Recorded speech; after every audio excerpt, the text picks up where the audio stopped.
Bihar cabinet की मंगलवार को हुई बैठक में इन 25 एजेंडों पर लगी मुहर, जिसमें आपको बताते चले कि विपक्षी एकता के लिए पटना की बैठक के बाद बिहार की नीतीश कुमार सरकार का मंत्रिमंडल विस्तार होना था। इससे पहले मंगलवार को कैबिनेट की बैठक हुई, जिसमें 25 एजेंडों पर मंत्रिपरिषद ने मुहर लगा दी। विपक्षी एकता की बैठक के बाद 25 एजेंडों पर बिहार सरकार ने मुहर लगाई और एक अहम फैसले के तहत अब विद्यालय अध्यापक में बिहार का अस्थायी निवासी होने की अनिवार्यता खत्म करते हुए बाहर के लोगों के लिए भी रास्ता खोल दिया गया है। राज्य सरकार पंचायत स्तरीय योजनाओं के सफल क्रियान्वयन तथा समुचित अभिलेखन हेतु उप निदेशक पंचायत का कार्यालय, जिला पंचायत राज पदाधिकारी का कार्यालय, कार्यपालक पदाधिकारी कार्यालय में 675 लिपि के संवर्ग के पदों पर अतिरिक्त सृजन कर रही है। इसमें 593 निम्न वर्गीय लिपिक, 42 उच्च वर्गीय लिपिक, 31 प्रधान वर्गीय लिपिक और 9 कार्यालय अधीक्षक स्तर के पद होंगे। जानिए कैबिनेट की बैठक में मुख्य स्वीकृत हुए एजेंडों के बारे में। बिहार में बृहद खनिज के 9 खनिज ब्लॉकों की नीलामी के लिए बिहार वित्त नियमावली 2005 के नियम 131 के आलोक में नामांकन के आधार पर ट्रांजैक्शन एडवाइजर के रूप में SBI कैपिटल मार्केट्स लिमिटेड से एवं ऑक्शन प्लेटफॉर्म के रूप में metal scrap trade corporation limited को कुल 2,02,50,000 रुपये लागू कर सेवा जाने की स्वीकृति प्रदान की गई है। खाद्य एवं उपभोक्ता संरक्षण विभाग राष्ट्रीय खाद्य सुरक्षा अधिनियम 2013 के तहत संचालित लक्ष्य धन वितरण प्रणाली के तकनीकी आधुनिकीकरण हेतु माह अप्रैल 2023 से मार्च 2026 तक की अवधि के लिए लागू केंद्र प्रायोजित योजना सार्वजनिक वितरण प्रणाली में तकनीकी के माध्यम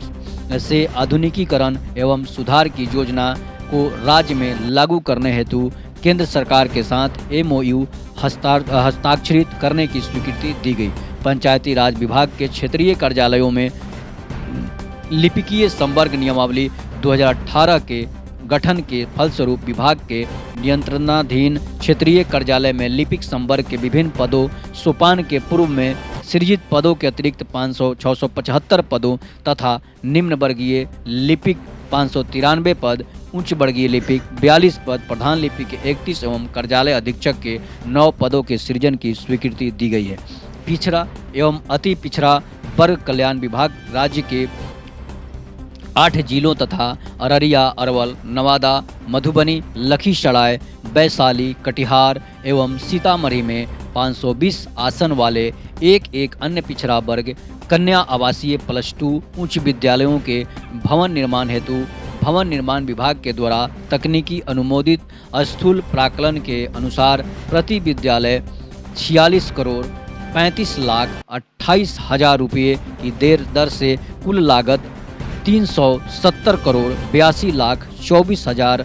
मात्र की प्रशासनिक स्वीकृति प्रदान की गई है। पूर्ववत बिहार राज्य विद्युत बोर्ड के पदाधिकारियों एवं कर्मचारियों को 31 अक्टूबर 2012 तक की अवधि में अनफंडेड टर्मिनल बेनिफिट दायित्व के विरुद्ध वित्तीय वर्ष 2023-24 के लिए अनुमानित देय वार्षिक दायित्व के भुगतान हेतु 757,63,00,000 रुपये Bihar state power holding corporation limited को 3 किस्तों में उपलब्ध कराने की स्वीकृति प्रदान की गई है। अगला जो है, भूमि संरक्षण निदेशालय पटना के अधीन पूर्व से स्वीकृत विभिन्न कोटि के कुल 305 पदों में से 108 पदों को प्रत्यर्पित किए जाने एवं 197 पदों को संपरिवर्तित किए जाने तथा विभिन्न कोटि के कुल 151 नए पदों के सृजन की स्वीकृति दी गई। बिहार में पर्यटकों को आधुनिक सुविधा युक्त आवासन एवं अन्य सुविधाएं उपलब्ध कराने हेतु पटना में hotel Pataliputra, Ashok, Bankipur bus stand परिसर एवं सुल्तान पैलेस की भूमि पर आधारित संरचना विकास समर्थकारी इनेबलिंग संशोधन अधिनियम 2023 के प्रावधानों के तहत 5 सितारा होटल के निर्माण एवं संचालन की स्वीकृति दी गई। तो ये थी बिहार कैबिनेट की बैठक, जिसमें ना तो रोजगार के बारे में चर्चा की गई, ना ही बेरोजगारों के बारे में चर्चा की गई तो सिर्फ और सिर्फ भवन निर्माण से संबंधित और भी बहुत सारे